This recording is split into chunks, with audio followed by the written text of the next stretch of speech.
இன்றைக்கி ஃபீட் த ஹங்கரியில் என்ன சமையல்னா தயிர் சாதம், அப்புறம் எலுமிச்சை ஊறுகாய் பண்ணியிருக்காங்க.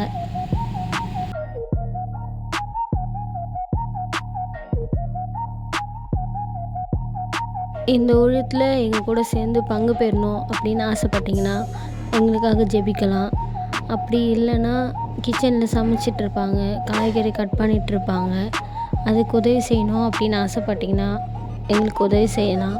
அப்படி இல்லைன்னா பார்சல் பண்ணி கொடுக்குவோம், அப்படி இல்லைன்னா பார்சல் பண்ணுவோம், அந்த மாதிரி உதவி செய்யணும் அப்படின்னு ஆசைப்பட்டிங்கன்னா எங்கள் கூட சேர்ந்து பங்கெடுத்து கொள்ளுங்கள்.